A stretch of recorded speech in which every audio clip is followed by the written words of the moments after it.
Olha, essa é a pergunta de US$ 1 milhão, né? Não é se tem a chance tem. Se ele vai conseguir é que é a dúvida. O que a gente consegue perceber a partir agora, né, baixando a poeira e sentindo?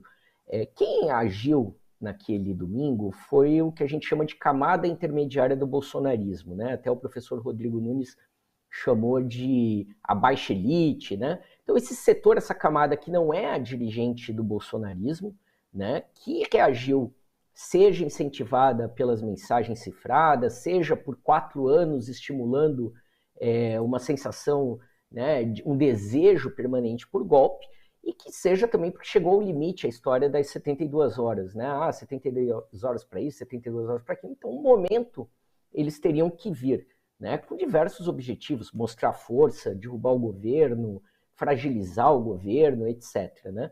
E aí, nesse sentido, o governo federal agiu com muita rapidez, com muita inteligência, né? A primeira grande inteligência do governo foi não ter requisitado a garantia de lei e ordem, que colocaria o exército para fazer a retirada dos manifestantes, né, dos terroristas, porque a gente sabe que muitos dos ocupantes dos acampamentos, não só em Brasília, mas em todo o país, eram mulheres ou parentes de militares. Então a gente poderia ter uma situação de insubordinação do exército, a gente poderia ter uma ação, poderíamos ter mais gente escapando, como a gente sabe de orientações, né, da polícia entrando por um lado, o exército saindo de outro, etc. Então, por mais que tivesse uma pressão para que se fosse instaurada a garantia de lei e ordem, o Lula foi muito inteligente, o Lula e o Flávio Dino, em não caírem nessa armadilha e dar um sinal maior de enfraquecimento. Muito bem, então uma série de medidas foram tomadas muito rapidamente, o afastamento do Ibanez, o decreto de prisão do Anderson Torres, esse mapeamento de financiadores. Hoje a AGU publicou uma lista já de empresários e de empresas envolvidos no golpe, esse número deve crescer muito mais.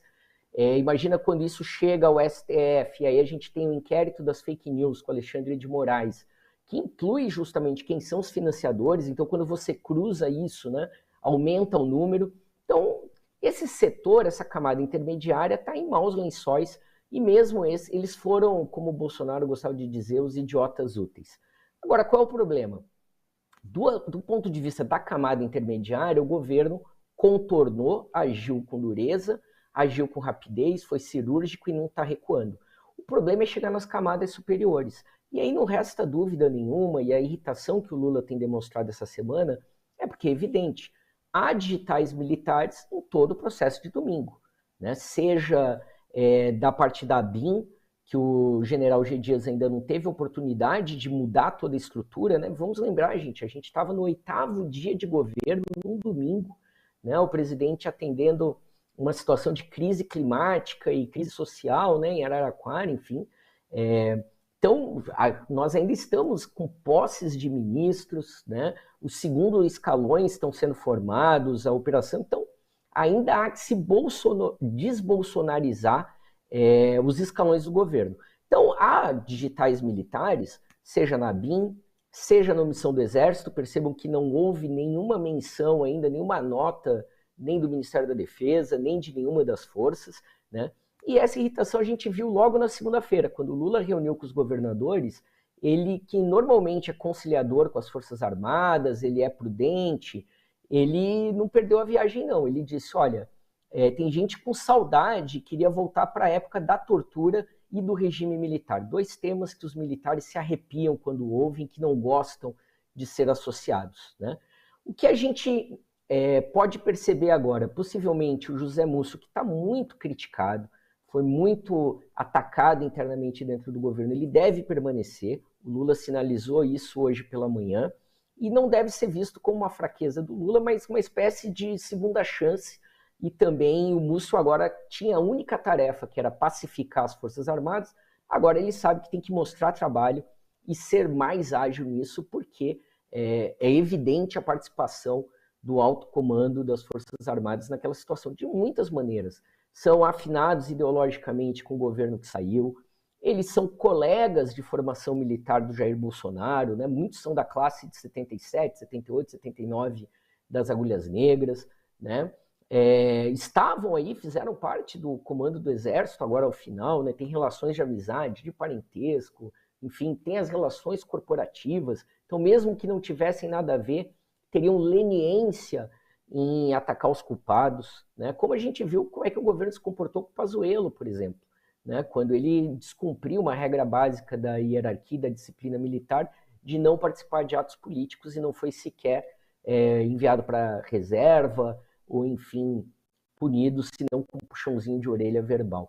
Então, a questão agora é saber o quanto, como e quando o governo vai tocar nesse núcleo central militar do bolsonarismo. Agora, não é algo que vai se fazer muitas vezes, a gente na indignação, né? O meu amigo Gilmar Mauro sempre diz, política não se faz com fígado, não se faz com bilis. Isso a gente não vai ver publicamente, né? Isso não vai se dar e o governo não vai lavar roupa suja em público. Então, esses movimentos talvez estejam acontecendo, né? Certamente o Múcio ouviu muito do que não queria nesses últimos dias, mas a confirmação da permanência dele sinaliza um último voto de confiança, e aí, a partir disso, o governo vai ter que operar para, de fato, tornar o Lula o verdadeiro comandante em chefe das Forças Armadas, porque o que a gente tem, por enquanto, é uma insubordinação e, portanto, um descumprimento constitucional, né, das Forças Armadas. Então, ainda tem água para passar por debaixo dessa ponte e nem sempre a gente vai ter acesso a essas informações, ou elas vão se dar publicamente, a menos que cheguem nos momentos determinantes. E, além disso tudo, esses movimentos todos que nós fomos falando, na medida que o Alexandre de Moraes tomou essa semana, junto com os pedidos de prisão, etc., foi a quebra de sigilo telefônico. Então, com quem que eles falaram?